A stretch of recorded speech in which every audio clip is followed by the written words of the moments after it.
Okay ဂျပန် TikTok ကောက်စားဖွင့်မှာဆိုလို့ရှိရင်တော့ဂျပန် BBA နှစ်ခုလောက်ကိုစမ်းတောင်းထားပေးပါကျွန်တော်တို့ဂျပန်နိုင်ငံရဲ့စာပါကိုကြော်ပြီးတော့အကောက်ဖဲမှာဖြစ်တဲ့အတွက်ကြောင့်မလို့ဂျပန် BBA မဖြစ်မနေလိုပါတယ်ဒါပြီးဆိုတော့ဂျပန် BBA နဲ့ကိုခဏဝင်လိုက်ပါနော်ပြီးရင်ဒီအောက်ကစာပါရွေးရနာလေးမှာ line ကောင်းတဲ့ဟာလေးတစ်ခုလောက်ကိုသွားရွေးလိုက်ပါနော်ဒါလေးဆိုတိုင်းပြည့်နေရနော် line ကောင်းတဲ့ဟာလေးတစ်ခုလောက်ကိုရွေးလိုက်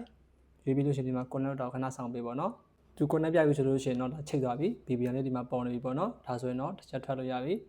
ကျွန်တော်တို့အဲ့မှာဆက်လို့ရမှာကျွန်တော် Chrome သွားရမယ်နော် Chrome ကိုဒီတိုင်းတန်းမဝင်ဘူး Chrome လက်ရှိသုံးပြီးသားဟာတွေအကုန်လုံးရှင်းပြရမယ်ပေါ့နော်အဲ့တော့ကြောင့်မလို့ Chrome လေးကိုတစ်ချက်ပြထားလိုက်ဒီမှာ app info ဆိုတာရှိရပေါ့နော်အကောင်လေးကိုတစ်ချက်နှိပ်ပြီးလို့ရှိရင်ဒီအောက်မှာ clear data ဆိုတာရှိရနော် clear data ကိုတစ်ချက်နှိပ်ပြီးဒီမှာ manage page ဆိုတာရှိရနှိပ်ပြီးလို့ရှိရင် clear data ကိုတစ်ချက်ထပ်နှိပ်ပြင်ဖြစ်ပါတယ်ဘာလို့ဒီကောင်လောက်တာလဲဆိုလို့ရှိရင်တော့ Chrome မှာသုံးပြီးသားအားလုံးတွေအကုန်လုံး data တွေအကုန်လုံးကိုပြည့်စုံခြင်းလို့ပေါ့နော် Chrome ကအခုမှစပြီးတော့ down ထားတဲ့ပုံစံမျိုးလုံးဝအသစ်ဖြစ်နေအောင်လို့ပေါ့နော်အဲ့ဒါမှကျွန်တော်တို့ဂျပန် server ချိန်တဲ့အချိန်မှာ Chrome နဲ့ဝင်တယ်ဆိုလို့ရှိရင်သူကဂျပန်နိုင်ငံရဲ့ server Chrome နဲ့ကိုတန်းပြီးတော့ပြောတော့မှဖြစ်ပါတယ် Okay ဒါဆိုကျွန်တော်တို့ Chrome နဲ့ကိုစဝင်လိုက်မယ်နော်ရပြီဆိုလို့ရှိရင်တော့ကျွန်တော်တို့ဒီ search bar လေးမှာပေါ့နော် search bar လေးမှာ TikTok ဆိုပြီးရှာလိုက်ပါ Okay ဒါမှဂျပန်စာလေးလည်းပေါ်နေပြီပေါ့နော်ဒါဆိုရင်တော့ဂျပန် VPN နဲ့ဒီ Chrome နဲ့ချိန်ပြီးဂျပန် server တွေရောက်နေပြီပေါ့နော်အဲ့မှာကျွန်တော်တို့ရှာမှာ TikTok ဆိုပြီးရှာလိုက်ပါ TikTok ဆိုပြီးတော့ရှာပြီးလို့ရှိရင်ဒီမှာပေါ်တဲ့ဟာလေးတစ်ချက်နှိပ်လိုက်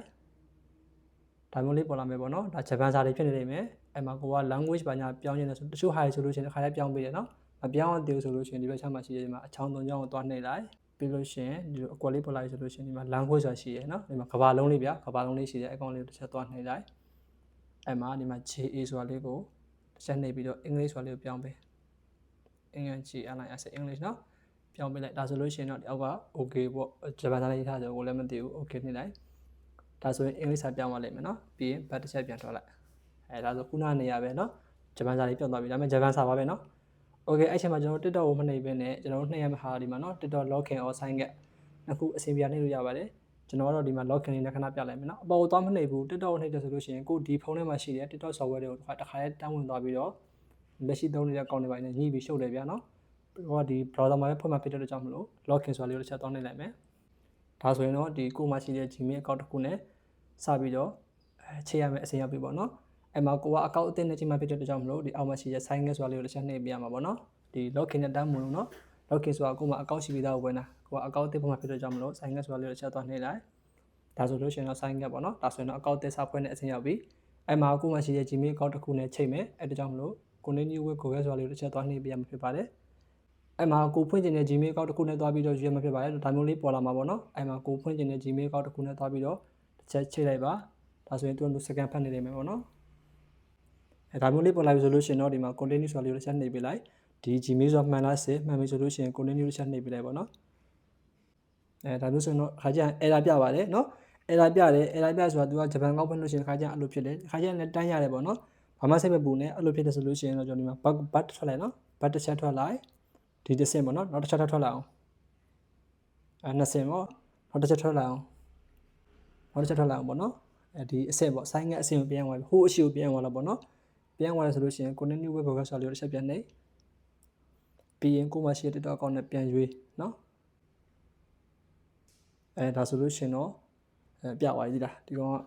နော်အဲဒါပြလို့မကြည့်ဘူးဘာဖြစ်နေအဲဒါပြဟိုးအပြင်ကိုပြထွက်ပြီးတော့နောက်ခေါက်ပြန်လို့ရပါတယ်ပေါ့နော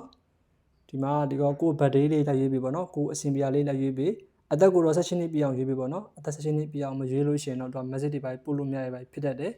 အသက်16နှစ်မပြည့်တဲ့ကလေးဆိုရင်ပေးမပို့လို့ပေါ့နော်ကိုအသက်16နှစ်ပြည့်အောင်တစ်ခုခုရွေးလိုက်ရွေးပြီးတော့ birthday ကိုမှန်ပြီဆိုလို့ရှိရင်တော့ဒီမှာကျွန်တော် next ဆိုတာရှိရနော်အကောင်လေးတစ်ချက်နှိပ်လိုက်ပေါ့နော်ဒီအဆင့်မှာကျွန်တော်သူကဒီပေါ့AI လားပါလား human လားပေါ့ say robot เนาะ I am no robot ဆိုတာမျိုးကိုမေးတာပေါ့เนาะအရင်တော့ပုံစံမဟုတ်တော့ဘူးဒီကောင်နဲ့ပုံစံပြောင်းသွားတယ်ဒီကောင်ကတယောက်နဲ့တယောက်မေးရခြင်းမတူဘူးပေါ့เนาะများသောအားဖြင့်မေးရတော့ဒီမှာ select two object that are the same shape ပေါ့เนาะပုံစံတူတဲ့ object နှစ်ခုကိုရွေးခိုင်းတာမျိုးဆိုတော့တယောက်နဲ့တယောက်ကမတူဘူးဒီလိုအတိအကျမကြဘူးပေါ့เนาะဆိုတော့ကွန်ကိုပုံစံတူတာလေးလိုက်ရွေးပြီးတော့ထည့်ပေးမှာဖြစ်ပါတယ်ဒီမှာတော့ကျွန်တော်ကဒီမှာပုံစံတူတာနှစ်ခုပါရှိမယ်ဆိုကျွန်တော်လိုက်ရွေးကြည့်တဲ့အခါမှာ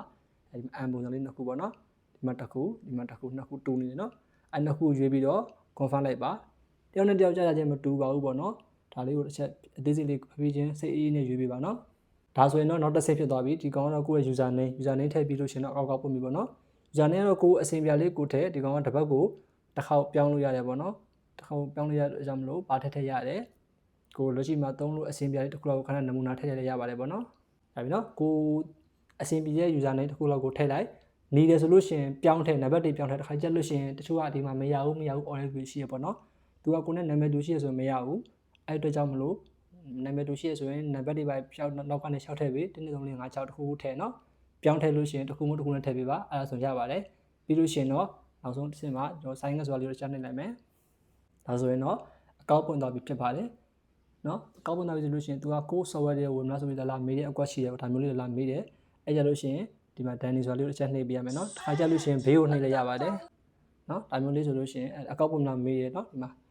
allow chrome to open တော့ကိုယ် software တွေကို direct ဝင်မလားမေးတယ်ဗျာကျွန်တော်မဝင်ဘူးနော်ဒီမှာ Danny ပဲနှိပ်မယ်ဘာလို့ဆိုတော့ကျွန်တော်ဒီမှာပဲမပြီးသေးလို့ပေါ့နော်ပြီးရင်ဒီမှာ profile ဆိုတာရှိရ profile လေးကိုချက်သွားနှိပ်မယ်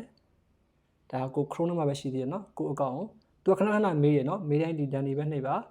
ဒါကို Gmail ကောက်ပေါ့နော်ဒါကိုဂျပန်ကောက်ဖြစ်ပြီလားမဖြစ်ဘူးလားသွားစစ်ချင်တယ်ဆိုလို့ရှိရင်တော့ဒီဘက်ကအဆက်30ကိုသွားနှိပ်မယ်ပေါ့နော်ပြီးရင်ဒီမှာ manager account ရှိတယ်အကောင့်လေးတစ်ချက်သွားနှိပ်လိုက်မယ်ပေါ့နော်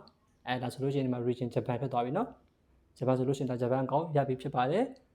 ဒါဆိုလို့ရှိရင်တော့ကိုGmail ခုနချိန်တဲ့ Gmail လေးနဲ့ဒီဂျပန်အကောင့်ကချိန်သွားပြီဖြစ်ပါတယ်ပေါ့နော်ဒီမှာကျွန်တော် travel နဲ့ချိန်တဲ့ဟာလေးပေါ့နော်အဲဆိုလို့ရှိရင်တော့ထွက်လိုက်ပြီးတော့မှကိုယ့်ရဲ့ဒီ TikTok account ပေါ့နော်TikTok account software တွေကိုသွားပြီးတော့မှနော်ဒီမှာ login ဆိုတာ Gmail ရှိတယ်login ဆိုတဲ့နေရာမှာသွားပြီးတော့ဒီ continue with Google ဆိုတော့မှခုနကိုချိန်တဲ့TikTok account Gmail လေးသွားထည့်ရတယ်ဆိုလို့ရှိရင်တော့ဂျပန်အကောင့်နဲ့ Gmail ချိန်ထားတဲ့ TikTok account တစ်ခုရပြီဖြစ်ပါတယ်ကျွန်တော်တော့မပြတော့ဘူးပေါ့နော်အဲ့လိုမျိုးလေးပဲလောက်ရတာပါအရန်လွယ်ပါတယ်ပေါ့နော်ဒါတော့ကျွန်တော်ပထမဆုံးဗီဒီယိုဖြစ်ပါတယ်ပေါ့နော်ဒီဂျပန်အကောင့်ဖွင့်မယ်နောက်နေ့ကျလို့ရှိရင်တော့ကျွန်တော်တင်ပေးမယ့်ဟာတွေက video editing ပိုင်းတွေဒီဂျပန်အကောင့်မှာတင်ပြီးတော့ပေါ့နော်ပတ်စံရှာလို့ရဖို့ပတ်စံရှာလို့ရအောင် video editing ပိုင်းတွေဒီ AI နည်းပညာပိုင်းတွေ prompt ပိုင်းတွေ AI video ပုံတွေ video တွေထုံလေးတွေ story ပုံစံလေးတွေလုံလေးတွေပေါ့နော်အကုန်လုံးကျွန်တော်အသေးစိတ်ကို video လေးတွေကိုတောက်လျှောက်ကိုတင်ပေးသမှာဖြစ်တဲ့အတွက်ကြောင့်မလို့ကျွန်တော်ဒီအကောင့်လေးကိုလည်း subscribe လုပ်ပေးဖို့ပြောချင်ပါတယ်ကျွန်တော်ဒီ